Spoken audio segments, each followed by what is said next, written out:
Chapter 19. Jonas glanced at the clock. There was so much work to be done, always, that he and the giver seldom simply sat and talked the way they just had. "I'm sorry that I wasted so much time with my questions," Jonas said. "I was only asking about release because my father is releasing a new child today. A twin. He has to select one and release the other one. They do it by weight." Jonas glanced at the clock. "Actually, I suppose he's already finished. I think it was this morning." The giver's face took on a solemn look. "I wish they wouldn't do that," he said quietly, almost to himself. "Well, they can't have two identical people around. Think how confusing it would be," Jonas chuckled. "I wish I could watch," he added, as an afterthought. He liked the thought of seeing his father perform his ceremony and making the little twin clean and comfy. His father was such a gentle man. "You can watch," the giver said. "No," Jonas told him. "They never let children watch. It's very private." "Jonas," the giver told him, "I know that you read your training instructions very carefully. Don't you remember that you are allowed to ask anyone anything?" Jonas nodded. "Yes, but—" "Jonas, when you and I have finished our time together, you will be the new receiver. You can read the books. You'll have the memories. You have access to everything. It's part of your training. If you want to watch a release, you have simply to ask." Jonas shrugged. "Well, maybe I will then, but it's too late for this one. I'm sure it was this morning." The giver told him then something he had not known. "All private ceremonies are recorded. They're in the Hall of Closed Records. Do you want to see this morning's release?" Jonas hesitated. He was afraid that his father wouldn't like it if he watched something so private.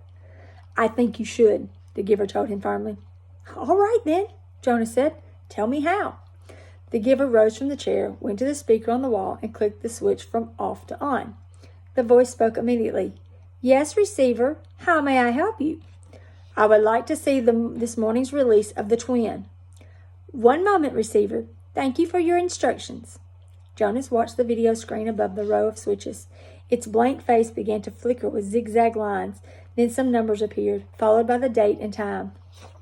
He was astonished and delighted that this was available to him, and surprised that he had not known. Suddenly, he could see a small, windowless room, empty except for a bed, a table with some equipment on it. Jonas recognized a scale. He had seen them before, when he had been doing volunteer hours at the nurturing center, and a cupboard. He could see pale carpeting on the floor. "It's just an ordinary room," he commented. "I thought maybe they'd have it in the auditorium so that everybody could come. All the old go to the ceremonies of release, but I suppose that when it's just a newborn, they don't—" "Shh," the giver said, his eyes on the screen. Jonas's father, wearing his nurturing uniform, entered the room, cradling a tiny new child wrapped in a soft blanket in his arms. A uniformed woman followed through the door, carrying a second new child wrapped in a similar blanket. "That's my father," Jonas found himself whispering, as if he might wake the little ones if he spoke aloud. "And the other nurturer is his assistant. She's still in training, but she'll be finished soon." The two nurturers unwrapped the blankets and laid the identical newborns on the bed. They were naked. Jonas could see that they were males. He watched, fascinated, as his father gently lifted one and then the other to the scale and weighed them. He heard his father laugh. "Good," his father said to the woman. "I thought for a moment that they might both be exactly the same. Then we'd have a problem. But this one," he handed one, after rewrapping it to his assistant, "is 6 pounds even. So you can clean him up and dress him and take him over to the center." The woman took the new child and left through the door she had entered. Jonas watched as his father bent over the squirming new child on the bed. "And you, little guy, you're only 5 pounds 10 ounces. A shrimp." "That's the special voice he uses with Gabriel," Jonas remarked, smiling. "Watch," Giver said. "Now he cleans him up and makes him comfy," Jonas told him. "He told me." "Be quiet, Jonas," the giver commanded in a strange voice. "Watch." Obediently, Jonas concentrated on the screen, waiting for what would happen next. He was especially curious about the ceremony part. His father turned and opened the cupboard. He took out a syringe and a small bottle. Very carefully, he inserted the needle into the bottle and began to fill the syringe with a clear liquid. Jonas winced sympathetically. He had forgotten that new children had to get shots.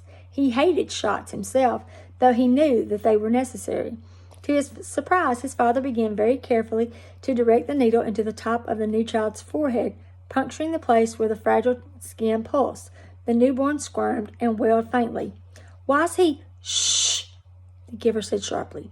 His father was talking, and Jonas realized that he was hearing the answer to the question he had tried to ask. Still, in the special voice, his father was saying, I know. It hurts, little guy. But I have to use a vein, and the veins in your arms are still too teeny-weeny. He pushed the plunger very slowly, injecting the liquid into the scalp vein until the syringe was empty. All done. That wasn't so bad, was it? Jonas heard his father say cheerfully. He turned aside and dropped the syringe into a waste receptacle. Now, he cleans him up and makes him comfy, Jonas said to himself, aware that the giver didn't want to talk during the little ceremony. As he continued to watch, the new child, no longer crying, moved his arms and legs in a jerking motion. Then he went limp. His head fell to the side, his eyes half open. Then he was still. With an odd, shocked feeling, Jonas recognized the gestures and posture and expression. They were familiar. He had seen them before, but he couldn't remember where. Jonas stared at the screen, waiting for something to happen, but nothing did. The little twin lay motionless. His father was putting things away, folding the blanket, closing the cupboard. Once again, as he had on the playing field, he felt the choking sensation. Once again, he saw the face of the light-haired, bloodied soldier as life left his eyes. The memory came back. He killed it? My father killed it, Jonas said to himself, stunned at what he was realizing. He continued to stare at the screen numbly. His father tidied the room. Then he picked up a small carton that lay waiting on the floor, set it on the bed, and lifted the limp body into it. He placed the lid on tightly. He picked up the carton and carried it to the other side of the room. He opened a small door in the wall. Jonas could see darkness behind the door. It seemed to be the same sort of chute in which trash was deposited at school. His father loaded the carton containing the body into the chute and gave it a shove. Bye-bye, little guy, Jonas heard his father say before he left the room. Then the screen went blank. The giver turned to him. Quite calmly, he related. When the speaker notified me that Rosemary had applied for release, they turned on the tape to show me the process. There she was, my last glimpse of that beautiful child waiting. They brought in the syringe and asked her to roll up her sleeve. You suggested, Jonas, that perhaps she wasn't brave enough. I don't know about bravery, what it is, what it means. I do know that I sat here numb with horror, wretched with helplessness, as I listened as Rosemary told them that she would prefer to inject herself. Then she did so. I didn't watch. I looked away. The giver turned to him. Well, there you are, Jonas. You were wondering about release, he said in a bitter voice. Jonas felt a ripping sensation inside himself, the feeling of terrible pain clawing its way forward to emerge in a cry.